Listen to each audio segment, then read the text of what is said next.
Well, guys, a cold front has moved in, and let me tell you, it went from 80 degrees 2 days ago, and it's got a wind chill of 26 today. It's freaking cold. But you know what this weather really makes me want? Some nice pot pie. And today we're going to be using some turkey from a turkey we smoked just an episode ago on the Green Mountain Grill, Jim Booth.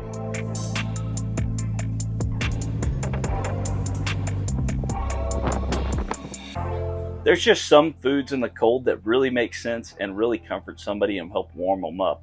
Stews, chilies, and pot pies are some of my favorites when it's cold outside, especially at deer camp or around deer season. So today, let's go ahead and dive in making this turkey pot pie. It's a very simple recipe, comes from the fundamentals of cooking with a little bit of French background, and man, it's super easy to make and very cheap because the protein in it you've already cooked from another meal. Of course, you can always cook something just for this. You can make chicken, you can make turkey just for this. In this recipe, we're using just simple ingredients. I've got 2 stalks of celery that I've diced up. I've got 2 carrots that I've diced up, and half of a large onion that I've diced up pretty finely. We want to make sure that these are all very uniform in size and not too big, because we are going to be cooking them down as the base to help kind of make that gravy and the mirepoix for the base of this turkey pot pie.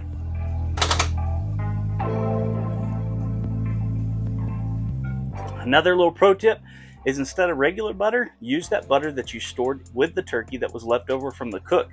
It's got all those amazing flavors, spices, and smoke in it. You're really going to like how it turns out.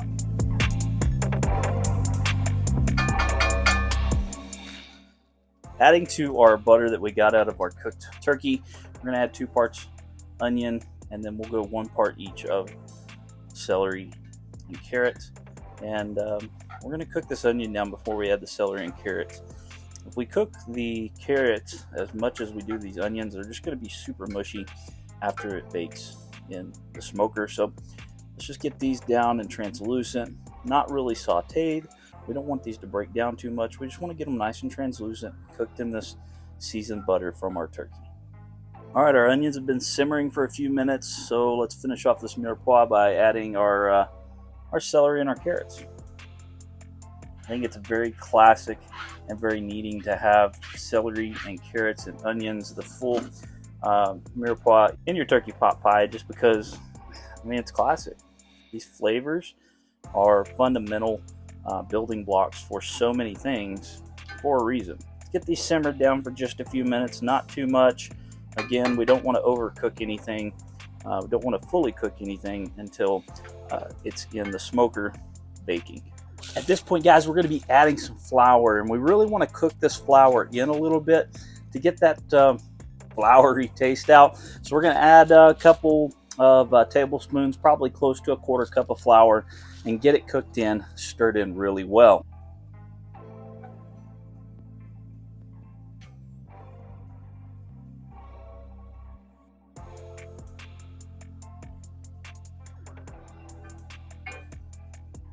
Just a couple of ounces here.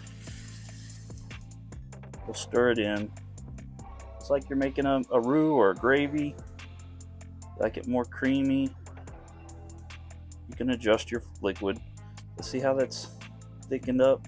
Man, so good. It's a little too thick for me. I'm going to go ahead and turn this heat all the way down to low. It smells amazing. A little bit more. Keep stirring.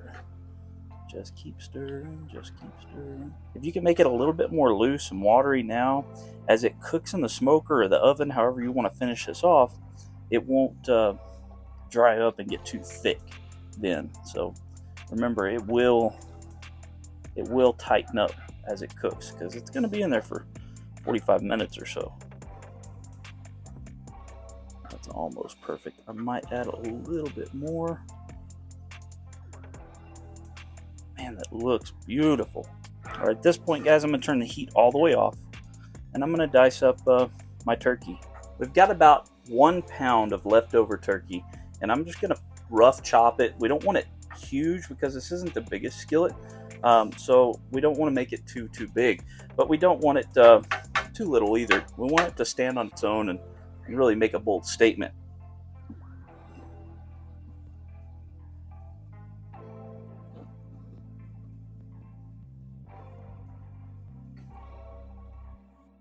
It's very traditional to add peas and corn to this. I don't have any peas, but I do have green beans, and we'll add some of those. Not a ton, but we'll throw some in there. And then I'll throw some corn in. It's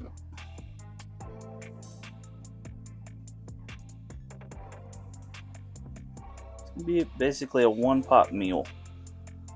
You'll have your vegetables, you got your dairy, all that good stuff, your breads, all in one sitting. Actually a really great way to feed the family and a very easy meal that tastes awesome. So, all right, we've got that all filled up. All our veggies are in. Our skillet's nice and full. So we've got this off. We're going to let this cool for just a few minutes. Let's prepare our pie crust. We've got our skillet off cooling, and the crust we're going to be using today is going to be made by Pillsbury. You can pick this up at the store. It's like $3. It comes with 2 pie crusts in it. Pastry dough is not that hard to make. It's just kind of a pain in the butt, and it takes a long time. But these are really cool. They come pre-rolled in a package, and so I will take one out. I'll put the other back in the fridge. Keep. All right, so super easy process, guys. I like that it's rolled up because it makes everything so much easier to place onto the skillet. And throw it on there, roll it up. It's almost the exact perfect size for this skillet. There's minimal hang off, and so we can have some good crust. So I'm just gonna fold under all the way around a decent crust. A lot of people get really intricate with how they fold their crusts. I don't. It's just a crust being folded. To me, it's not that big a deal, but I mean, it needs to be folded.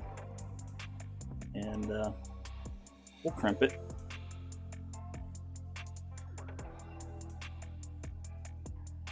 Use our fingers to kind of smash it to the side and crimp it.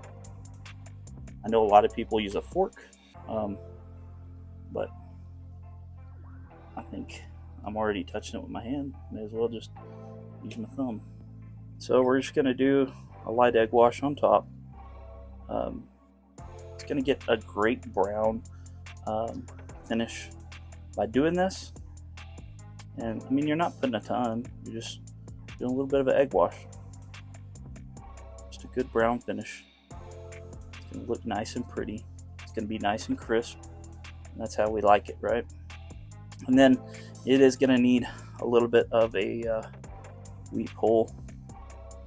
So you can take and make a couple slots, just like so. Don't want to go too big, but you do want it to be functional. Okay. All right. Make sure they're kind of uniform.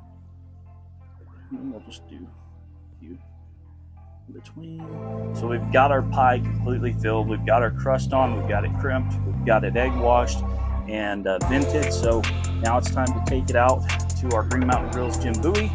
Crank it up to 350 degrees. Bake this till it's done. It should be about 30-45 minutes.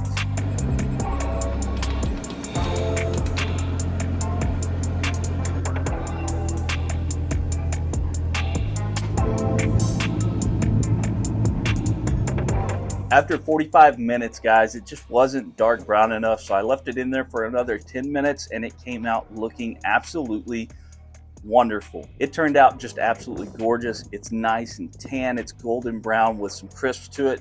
It's got great texture. Now, we set it out on the ledge. We want it to cool off because we don't want to eat anything or taste anything that's super hot and burn our mouth, but I can't wait any longer. This crust is just perfect. And again, if you're curious about the turkey that we used in our turkey pot pie, make sure you see our turkey cook. Hot. Oh my goodness. That is so good. Your family's going to enjoy this. That flavor that came from the turkey and the butter that we used from the turkey that we smoked last week is phenomenal. Of course, you can season it any way that you like. Guys, this recipe is amazing. Give it a try. Make sure you like, comment down below if this helped you out. As always, drink more water. I love you.